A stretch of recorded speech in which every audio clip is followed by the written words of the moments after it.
नमस्कार विद्यार्थी मित्रांनो, ज्ञान कस्तुरी मॅथ्स क्लासेसमध्ये परत एकदा तुमचे खूप खूप स्वागत आहे। आज आपण बऱ्याच दिवसानंतर भेटलेलो आहोत। आज आपल्याला एका नवीन टॉपिक बद्दल या ठिकाणी डिस्कस करायचा आहे। तो टॉपिक आहे आपला जो की बऱ्याच स्पर्धा परीक्षा असतील किंवा वेगवेगळ्या कॉम्पिटिटिव्ह एक्झामिनेशन असतील किंवा शालेय स्पर्धा परीक्षा असतील, सर्वच परीक्षा असू द्या, कुठल्याही प्रकारच्या ज्यावेळेस स्पर्धा परीक्षा असतात ज्या की आपण पोलीस भरतीपासून अगदी एमपीएससी यूपीएससीच्या पेपर पर्यंतचा जरी विचार केला तर या सर्व प्रकारच्या पेपरमध्ये हा टॉपिक तुम्हाला 100% पाहायला मिळतो। बऱ्याच मुलांना अडचण असू शकते या टॉपिक मध्ये, पण आपण हा टॉपिक जो आहे ज्याचे नाव आहे वयवारी, प्रॉब्लेम्स ऑन एजेस या टॉपिकवर विचारले जाणारे प्रश्न अगदी सोप्या प्रश्नापासून अतिशय डिफिकल्ट किंवा अवघड असलेल्या प्रश्नांना अतिशय सोप्या पद्धतीने आपण कशा पद्धतीने टॅकल केलं पाहिजे या ठिकाणी आपण बघणार आहोत। त्यासाठी कोणकोणत्या बेसिक नॉलेज तुम्हाला महत्त्वाचं आहे, त्यासोबत तुम्हाला कोणकोणत्या ट्रिकचा वापर करता यायला पाहिजे, हे सगळं आपण या सिरीज मध्ये आपण बघूयात। त्यातल्या या सिरीजचा पहिला आपण लेक्चर आज घेऊन आलेलो आहोत। त्यामध्ये आपण काही प्रश्न असतील किंवा जे काही वयवारी आहे या वयवारीवर कोणत्या प्रकारचे प्रश्न विचारले जातात याबद्दल आपण या ठिकाणी डिस्कस करणार आहोत। सर्वात पहिला प्रश्न आहे तो म्हणजे या वयवारीवर विचारले जाणारे प्रश्न आपल्याला जर सोडवायचे असतील तर बेसिकली तुम्हाला काय माहिती पाहिजे, तर बेसिकली तुम्हाला हा माहिती पाहिजे तो म्हणजे ह्या वयवारीवर, आता इथे आपण काही प्रश्न लिहिलेले आहेत उदाहरणार्थ, पण आपण हे प्रश्नाकडे न जाता डायरेक्टली आपण पहिल्यांदा समजून घेणार आहोत की वयवारी नेमकं कशा संबंधित आहे। वयवारी जर यायचं असेल तर तुम्हाला पहिले बेसिक टॉपिक म्हणजे सरासरी यायला पाहिजे, कारण तुम्हाला जर प्रश्नांची लेवल बघितलं तर वेगवेगळ्या परीक्षांमध्ये फक्त वयवारीवरच प्रश्न असतात असं नाही, ते कंबाईन क्वेश्चन्स असतात। जसं की वयवारीवर असतात सरासरी त्याच्यामध्ये ऍड केली जाते किंवा समीकरणे तयार करता यायला पाहिजेत। समीकरण तयार करून देखील तुम्हाला त्या पद्धतीने प्रश्नांच्या उत्तरापर्यंत तुम्हाला जाता येतं। हे बेसिक नॉलेज असेल तुम्हाला तर तुम्ही त्या पद्धतीचे, हेच प्रश्न म्हणून नाही, या पद्धतीचे शेकडेवारी असतील, सरासरीवरचे प्रश्न असतील किंवा आणखी वेगवेगळ्या टॉपिकवरचे जे काही वर्ड प्रॉब्लेम्स आहेत, शाब्दिक उदाहरणे आहेत, ते तुम्हाला याच्या माध्यमातून सोडवता येतं। ठीक आहे, त्यामुळे बेसिक नॉलेज तुम्हाला सरासरीचा टॉपिक कंप्लीट करावा लागेल, त्यानंतर समीकरण कशा पद्धतीने तयार केलं पाहिजे हेही तुम्हाला लक्षात यायला पाहिजे। आता याचे प्रश्नांची जर लेवल बघितलं तर अतिशय सोप्या पद्धतीचे प्रश्न या टॉपिकवर तुम्हाला विचारले जातात आणि कधी कधी खूप लेंदी म्हणजे जास्त मोठा प्रश्न तुम्हाला कन्फ्युजन करण्यासाठी विचारला जातो, परंतु त्याच्यामध्ये जर डिफिकल्टी लेवल बघितलं तर ती अतिशय सोपी असते। मग ती सोप्या पद्धतीने तुम्हाला जोपर्यंत कळणार नाही तोपर्यंत तुम्ही त्याच्या उत्तरापर्यंत पोहोचू शकत नाही। मग आपण बघूयात, पहिला प्रश्न आहे यातला, कधीही ज्यावेळेस तुम्हाला वयवारीचा प्रश्न दिला जातो, विचारला जातो, तर त्या वयवारीमध्ये तुम्हाला कमीत कमी दोघांची वय तर तुम्हाला दिली असते। कमीत कमी दोघांची म्हटलं मी, एकमेकांची तुलना करून तुम्हाला प्रश्न विचारलेला असतो। दोघांची किंवा दोनपेक्षा जास्त व्यक्तींबद्दल तुम्हाला तुलना करून प्रश्न विचारले जातात वयवारी या टॉपिकवर। मग आपण त्यातला पहिला अतिशय सोपा प्रश्न जो की गट क, गट ड किंवा पोलीस भरती किंवा शिपाई या सारख्या परीक्षांसाठी तुम्हाला या प्रकारचा प्रश्न साधा सोपा आणि हे प्रश्न बघितल्याबरोबर तुम्हाला उत्तर येतं हे समजण्यासाठी तुम्हाला प्रश्न बघूयात। आपल्याला काय दिलेला आहे, दीपकचे 10 वर्षापूर्वीचे वय 30 वर्ष आहे असा प्रश्न विचारलेला आहे तुम्हाला।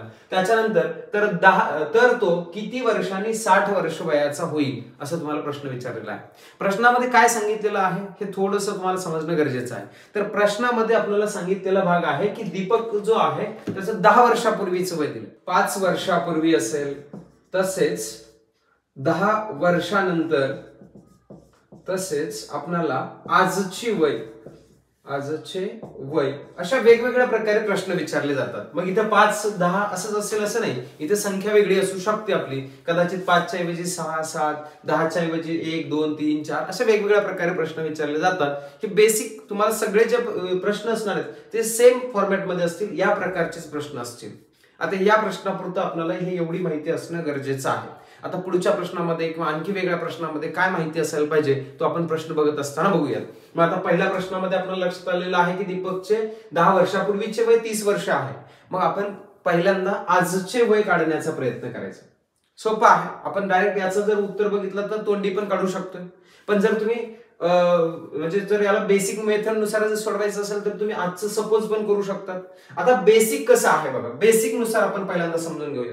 बेसिक लक्षात आलं तर तुम्हाला डायरेक्ट मेथड समजू शकते. त्याच्यामुळे बेसिक पहिलं तुम्ही कव्हर करणं गरजेचं आहे. जर तुम्ही यासारख्या प्रश्नाचा जर डायरेक्ट आन्सर काढायचा प्रयत्न करत असाल तर कदाचित मग कधी कधी आपलं डायरेक्ट काढत असताना यासारख्या सोप्या प्रश्नाचं उत्तर देखील चुकण्याचे चान्सेस खूप जास्त आहेत. कारण असं वाटतं की इतका सोपा प्रश्न आहे आणि आपण गडबड करतो आणि त्याचं उत्तर चुकणार आहे.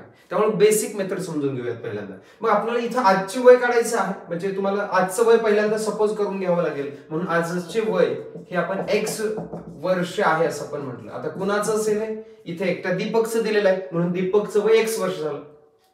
मग इथं दिलेलं आहे तुम्हाला 10 वर्षापूर्वीचं वय 30 आहे. मग 10 वर्षापूर्वी 30 म्हणजे आज जर X वर्ष असेल तर 10 वर्षापूर्वी किती वय असेल?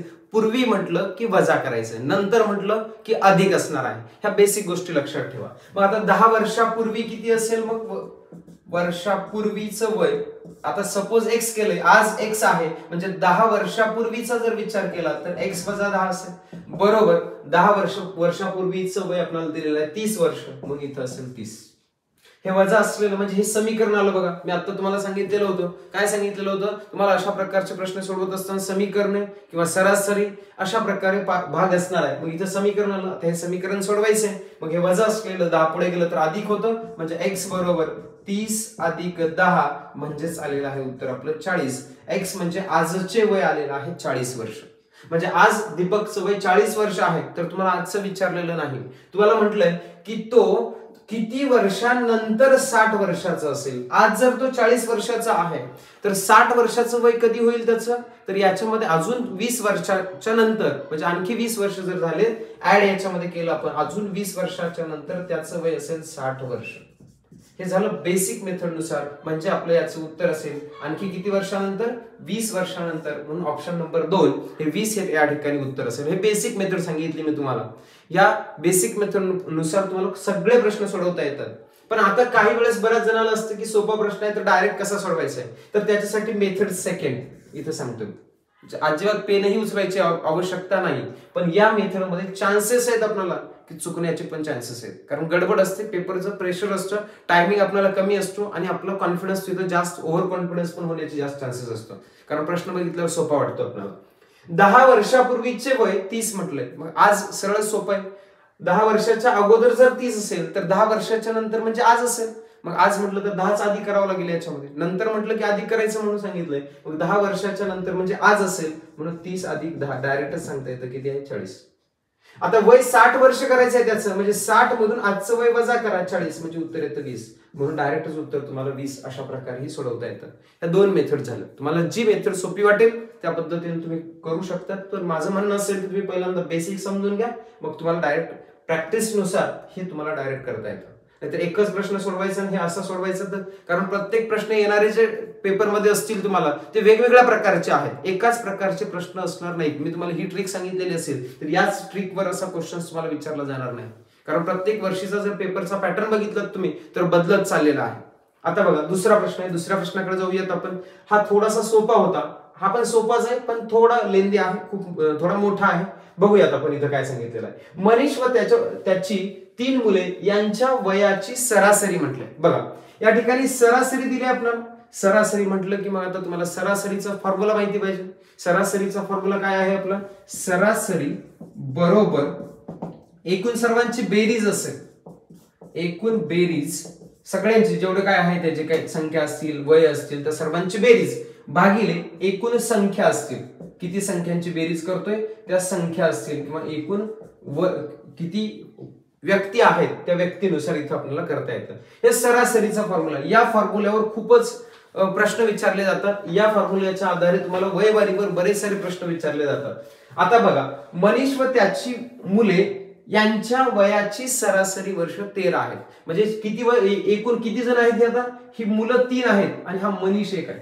म्हणजे एकूण हा 1 आणि हे 3 मिळून किती जण आहेत? एकूण चौघांच्या वयांची बेरीज 13 दिलेली आहे, म्हणजे सरासरी 13 वर्ष म्हटलेली आहे. आपण अजून पुढचा प्रश्न काहीच वाचलेला नाही. समजून घ्यायचे की आता पहिल्या वाक्यावरून काय लक्षात येतं. आपण खरं तर या वाक्यानुसार आपण याच्यामध्ये या फॉर्म्युलामध्ये जर तुम्ही व्हॅल्यूज ठेवलात तर तुम्हाला त्याचं काय आहे, त्या वयांची सर्वांची बेरीज येईल. कधी लक्षात ठेवायचं, एकूण सगळ्यांच्या वयांची बेरीज किती होईल? मग इथं बेरीज माहिती नाही, 4 जण आहेत, चौघांच्या वयाची बेरीज माहिती आहे का आपल्याला? नाही, पण ऍव्हरेज माहिती आहे, याची सरासरी आहे 13 वर्ष. मग इथं आपण 13 वर्ष लिहिलं. इथं आहे बेरीज माहिती नाही म्हणून इथं फक्त मी बेरीज लिहितोय, सगळ्यांच्या वयांची बेरीज भागिले एकूण व्यक्ती किती आहेत बरं या ठिकाणी? हा एक व्यक्ती आहे कोण? मनीष, आणि त्याची मुलं आहेत 3, म्हणजे एकूण 4 जण आहेत.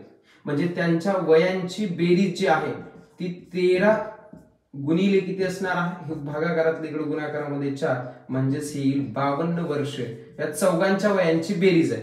आणि कधीही लक्षात ठेवायचं, ज्यावेळेस तुम्हाला ऍव्हरेज दिलं जाईल, आता आपण हा फॉर्म्युला वापरून लिहितोय, तुम्ही फॉर्म्युला वगैरे अजिबात वापरायची गरज नाही. तुम्ही डायरेक्ट काय करायचंय, तर या ठिकाणी त्या दोघांचा गुणाकार, एकूण संख्या बघायची किती जण आहेत? 4 आहेत. आणि इथे डायरेक्ट प्रश्न वाचत असताना 4 गुणिले काय करायचे तुम्हाला? 13. तुम्हाला लक्षात येण्यासाठी मी फॉर्म्युला लिहिलाय, त्याच्यामध्ये किमती ठेवल्यात आणि मग आपण काढलं. म्हणजे यांचा गुणाकार म्हणजेच काय असेल तर त्या सर्वांची बेरीज आलेली आहे. कुणाकुणाची बेरीज? मनीष आणि त्यांच्या मुलाच्या सगळ्यांच्या वयांची बेरीज आपल्याला या ठिकाणी पाहायला मिळते. पुढे आपण वाचूयात. पहिलं वाक्य इथपर्यंत आपलं कंप्लीट झालेलं आहे. पुढे, जर सर्वात लहान मुलाचे वय किती आहे? 2 वर्ष. म्हणजे लहान मुलगा जो आहे त्या लहान मुलाचे वय आहे 2 वर्ष. वय सांगितलं डायरेक्ट आपल्याला, बाकी काही लिहिलं आपण. त्याच्यानंतर पुढे वाक्य सांगितलं, म्हणजे दुसरंही वाक्य आपलं कंप्लीट झालं. तिसरं वाक्य, मुलांमध्ये 2-2 वर्षाचे अंतर आहे. म्हणजे 2-2 वर्षाचं अंतर आहे, म्हणजे पहिल्या मुलाचं वय म्हणजे लहान मुलाचं 2 वर्ष, तर त्याच्यापेक्षा मोठ्या 2 नंबरच्या मुलाचं काय असेल बरं वय? आता 2 जास्त असेल, कारण इथं सांगितलं अंतर किती आहे? 2-2 वयाचं अंतर आहे, म्हणजे +2 करत जावं लागेल. दुसऱ्या मुलाचं वय असेल 4 वर्ष. चला, किती मुलं आहेत त्याला? एकूण 3 मुलं आहेत. मग आता राहिला तिसरा मुलगा, तर त्या तिसऱ्या मुलाचं वय असेल अजून 2 वाढलं, म्हणजे 6 वर्ष झाली. आपण क्रमानं वाक्यानुसार आपण जातोय, म्हणजे अंतर 2 आहे, इथपर्यंत वाक्य आपलं कंप्लीट झालं. आता प्रश्न आहे तुम्हाला एवढा, तर कुणाचं वय काढायचं आहे तुम्हाला? मनीषचे वय काढायचं आहे. तुम्हाला आता चौघांची बेरीज 52 माहितीये आणि आपल्याला तिघांची वय माहितीये. तिघांची म्हणजे 3 मुलांची वय माहितीये. या तिघांची जर बेरीज केलात तुम्ही तर किती येते बघा बरं. 6 आणि 4 10, 10 आणि 2 किती झालेत बरं? 12 वर्ष झाले. आता थोडं समजत असेल तर बघा तुम्हाला. आता मनीषचं वय आपल्याला आलेलं आहे. कसं आलं? तर आता एकूण तिघांची बेरीज माहिती आहे बघा. या तिघांची, 3 मुलांच्या वयांची बेरीज किती आहे? तर 12 वर्ष आहे. आणि मग एकूण या चौघांची बेरीज किती आहे? 52. मग मनीषचं वय काढण्यासाठी तुम्हाला काय करावं लागेल? वजाबाकी करावं लागेल. कुणाची वजाबाकी? ह्या चौघांच्या वयामधून जर तुम्ही तिघांचं वय जर वजा केलात तर एकट्या मनीषचं वय उरणार आहे. म्हणून 52 मधून तुम्ही जर 12 वजा केलात तर उत्तर येईल आपलं 40 वर्ष. 40 वर्ष हे वय कुणाचं असेल? मग आता मनीषचं असेल. आणि या पद्धतीनं आपल्याला या प्रश्नामध्ये ऑप्शन नंबर 2 40 वर्ष हे या ठिकाणी उत्तर असेल. यासोबतच या प्रश्नामध्ये आता तुम्हाला हे एवढं वाटतं आपण लिहिले बेसिक नुसार लिहिले म्हणून वेळ लागला. याला अगदी तुम्हाला 30-40 सेकंदामध्ये याचं उत्तर येतं. कसं येतं उत्तर? तर डायरेक्ट फॉर्म्युला वापरायचा का? नाही. फॉर्म्युला तुम्हाला हे लक्षात येईल. कधी येईल तुम्हाला? वेगवेगळे प्रश्न ज्यावेळेस तुम्ही प्रॅक्टिस करता आणि प्रॅक्टिसच्या माध्यमातून तुम्हाला फॉर्म्युला लक्षात राहील. काय केल्यानंतर काय होतं हे जर लक्षात आलेलं असेल तर डायरेक्ट तुम्ही यांचा गुणाकार केला असता. यांचा गुणाकार किती येईल तुमचा? डायरेक्ट 52 येईल. हे सोडवायला किती वेळ लागतो आपल्याला? 2-3 सेकंदामध्ये, 5 सेकंदामध्ये 52 त्यांचे. तर आता आपण पुढचा प्रश्न बघूयात. पुढच्या प्रश्नामध्ये जसं की आता आपण पाठीमागचे 2 प्रश्न बघितलेले आहेत, त्या दोन्ही प्रश्नामध्ये आपल्याला त्याची काठिण्य पातळी जर बघितलं तर ती काय होती? तर थोडे सोप्या कॅटेगरीचे क्वेश्चन्स होते. आता त्याच्या पुढे जाऊन आपण थोडं ऍडव्हान्स लेवलचे क्वेश्चन बघतोय. म्हणजे थोडा त्याच्यामध्ये बदल हा प्रश्नामध्ये आपण करतोय, कारण तुम्हाला जेणेकरून सगळ्या प्रकारचे प्रश्न कळायला पाहिजेत, सगळ्या प्रकारच्या क्वेश्चनची तुमची प्रॅक्टिस व्हायला पाहिजेत. म्हणून आपण पुढच्या प्रश्नाकडे बघूयात. पुढचा प्रश्न आहे, मुलाच्या जन्मावेळी अनंताचे वय 32 वर्ष होते. पहिलं वाक्य आपण काय करतोय? जर प्रश्न तुम्हाला कितीही मोठा दिलेला असेल तर त्याच्या आपण लहान लहान पार्ट्स मध्ये विभाजन करतोय आणि त्या पद्धतीने सोडवण्याचा प्रयत्न करतोय. आता बेसिक पद्धतीनुसार जर ज्यावेळेस विचार करतोय आपण त्यावेळेस आपल्याला इथं मुलाचे जन्मावेळी वय कुणाशी कंपेअर करून दिलेले आहे? अनंताच्या वयाशी कंपेअर करून दिलेलं आहे. म्हणजे इथं दोघांची तुलना आहे. मुलाचं वय अनंताच्या वयाशी कंपेअर केलेलं आहे. म्हणजे तुम्हाला बेसिक मेथड नुसार इथं कन्सिडर करायचं आहे काय? एक्स सपोज करायचं आहे. मग एक्स कधी सपोज करायचं असतं किंवा कुणासाठी सपोज करायचं हेच बऱ्याच मुलांना कळत नसतं. तर मी आता इथं सांगतोय सोप्या पद्धतीनं. कधी लक्षात ठेवायचंय, लहान जो आहे त्याला एक्स सपोज करायचं, किंवा दुसरा आहे ऑप्शन आपल्याकडे, ज्या शब्दाला किंवा ज्या व्यक्तीच्या नावापुढे पेक्षा, च्या, ची, चे असे शब्द किंवा असे सफिक्स म्हणतो आपण किंवा असे ज्यावेळेस शब्द लागलेले असतात त्याला आपण एक्स सपोज करायचं. कळतंय? इथं तर दोन्ही पण लक्षात येतं. इथं मुलाच्या असं म्हटलेलं आहे, म्हणजे मुलाचं वय आपल्याला एक सपोज करावं लागेल, किंवा लहान कोण आहे? मुलगाच आहे, म्हणून मुलाचं वय काय करणार आपण? एक्स सपोज करणार. आपल्याला इथं दिलेल्या माहितीचा जर वापर केला तर आजची वय त्या दोघांची पण आपल्याला लक्षात येतात. याच्यावरून मुलाचं वय आपल्याला काय सपोज करायचं लक्षात आलं? एक्स सपोज करायचं आहे. हे का करायचंय तुम्हाला लक्षात आलेलं आहे? एक्स वर्ष आहे मुलाचं वय. समजतं एक्स का बरं केलं? तर इथं सांगितलेल्या पद्धतीनुसार. दुसरं आहे आता अनंताचं वय किती आहे? 32 वर्ष आहे. ज्यावेळेस मुलाचं वय एक्स होतं तर त्यावरून अनंताचं वय सांगता येतं, कारण हे दोघांशी कंपेअर करून आहे. अनंताचे वय जे आहे, आता जसं जसं वाढत जाणार आहे याचं वय मुलाचं, तसं अनंताचं पण वाढत जाणार आहे. याच्याशी कंपेअर आहे, म्हणून याचं जर एक्स वर्ष असेल, जन्माच्या वेळी एक्स म्हणजे जन्माच्या वेळी समजा जन्माच्या टायमिंगला जर 0 वर्ष असेल आणि मुलाचं वय, तर याचं वय असणार एक्स प्लस 32 इयर्स वर्ष, म्हणजे एक्स अधिक 32 वर्ष. 1 वर्ष झालं असेल मुलाचं वय, तर इथं 1 अधिक 32 म्हणजे किती वर्ष होईल? 33 वर्ष होईल. 2 वर्ष झालं तर 2 वर्षानं वडिलांचं म्हणजे इथं अनंताचं पण वय वाढणार आहे, 34 वर्ष होणार आहे. ही कंडिशन तुम्हाला समजली पाहिजे. त्याच्यानंतर आहे आता पुढचं वाक्य. ह्या पहिल्या वाक्यानुसार इथपर्यंत आपलं वाक्य कंप्लीट झालेलं आहे. याच्यावरून आपण दोघांची आजचे वय आपण घेतलेले आहे. आता पुढे सांगितलेलं आहे 5 वर्षांनी अनंताचे वय असं म्हटलेलं आहे, बरोबर? 5 वर्षांनी म्हटले, 5 वर्षानंतर असणार आहे. मग 5 वर्षानंतर म्हटल्यानंतर अगोदरच्या प्रश्नामध्ये सांगितलंय नंतर म्हटलं की प्लस असतं. मग दोघांचीही वय काढूयात आपण. मुलाचे वय असणार आहे आता या ठिकाणी, मुलाचं एक्स होतं, 5 वर्षानंतर म्हणजे अधिक 5 असेल, एक्स अधिक 5. सेम आता अनंताचं वय किती असणार आहे? अनंताचे वय असणार आहे अगोदरचं एक्स अधिक 32 अधिक किती असेल? 5, म्हणजेच एक्स अधिक किती असेल? हे 37 वर्ष. हे अनंताचं आज 5 वर्षानंतरचे वय झालेलं आहे. इथं पुढे तुम्हाला एक अट दिलेली आहे, कंडिशन दिलेली आहे, जी की या प्रश्नामध्ये तुम्हाला नवीन आलेली आहे. काय कंडिशन आहे? 5 वर्षानंतर अनंताचे वय हे. ज्यावेळेस प्रश्नामध्ये ही असेल, हा असेल असे शब्द येतात, हा ही हे शब्द म्हणजेच काय दाखवतात? तर ते बरोबर असा अर्थ त्याचा होत असतो. मग कुणाचं वय म्हटलेलं आहे? अनंताचे वय हे म्हटलंय. मग अनंताचं वय किती आहे? पण कधीच आहे? 5 वर्षानंतरच आहे. म्हणून अनंताचं 5 वर्षानंतरचं वय आहे एक्स अधिक 37 हे आहे, म्हणजे बरोबर झालं या ठिकाणी. पुढे सांगितलं आपल्याला त्याच्या मुलाच्या वयाच्या तिप्पट होईल म्हटलंय. इथं आहे तिप्पट. तिप्पट याचा अर्थ 3 गुणिले गुणाकार करावा लागेल 3 न, म्हणजे तिप्पट याचा अर्थ 3 गुणिले कुणाचं वय आहे? त्याच्या मुलाच्या वयाच्या म्हटलेलं आहे, म्हणजे मुलाचं वय या ठिकाणी आहे एक्स अधिक 5, म्हणून इथे लिहावं लागेल आपल्याला एक्स अधिक 5. कशा पद्धतीने समीकरण तयार केले समजतोय तुम्हाला? पुढे आहे आता एक्स न गुणाकार करू शकतात तुम्ही या कंसाला गुणाकार करायचं म्हणजे दोघांना पण गुणावं लागेल. 3 गुणिले एक्स म्हणजे 3x झालं, अधिक 5 तरी किती होईल? 15 होईल. इथं आलं आपलं एक्स अधिक 37. आता दोन्ही एका बाजूला घेऊन गेला तरी चालेल. एक्सला एका बाजूला घेऊन जाऊयात. इकडे 3x म्हणजे मोठा आहे, म्हणजे तिकडे आपण x ला घेऊन जाऊयात. ह्या 15 या संख्येकडे आणूयात, म्हणजेच 37 वजा 15 झालं, बरोबर. हे 3x इथं आहे, अधिक असलेलं पुढे गेलं तर वजा x झालं. इकडे अधिक असलेलं 15 डावीकडे आलं तर ते वजा झालेलं आहे. मग 37 मधून 15 वजा केला तर तुम्ही 7 मधून 5 वजा केला, 2 राहिले. 2 मधून 1 वजा केलं तर 2च राहिले. इथं या दोघांची वजाबाकी केली, ही आली आपली 2x. आता x ची किंमत काढता येते 22/2, म्हणजेच x बरोबर आपल्याला मिळालेला आहे 11. 11 जर बघितलं तुम्ही x ची किंमत आली, याचा अर्थ आपल्याला या ठिकाणी एकाचं कुणाचं तर वय मिळालेलं असतं, ते वय असेल आजचे मुलाचे वय. आपण x गृहीत धरलेला आहे म्हणून मुलाचं वय आलेलं आहे x.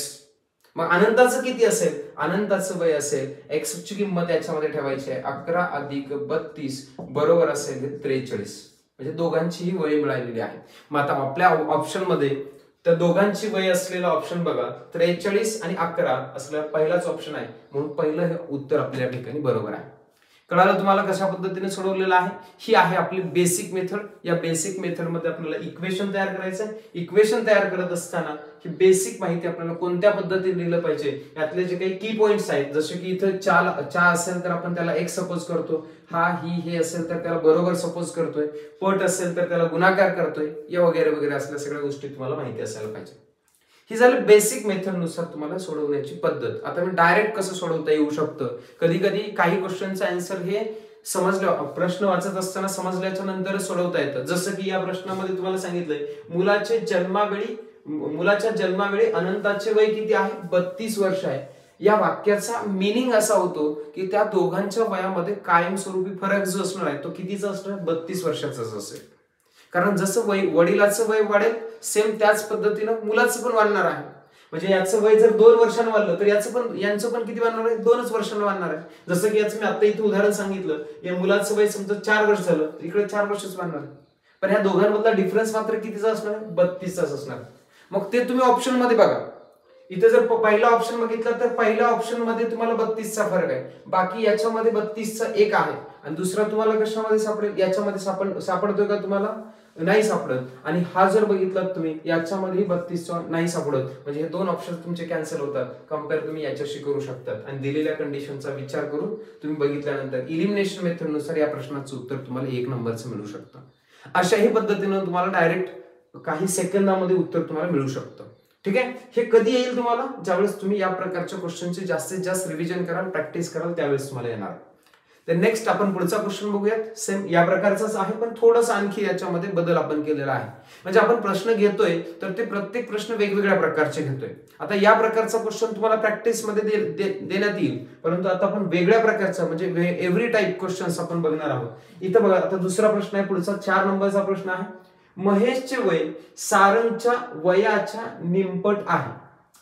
पहिला वाक्य मी आता सांगितलेलं, इकडे जे सांगितलंय ती सगळी माहिती तुम्हाला इथं कामाला येणार आहे.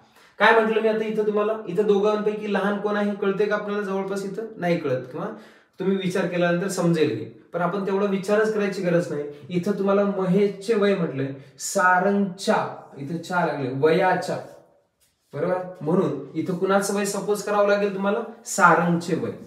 सारंगचे वय असेल तुमचं X वर्ष. चला मग आता महेशचं सांगता येतं. आता पहिल्या कंडिशन इथपर्यंतच वाचायचं वाक्य आपल्याला.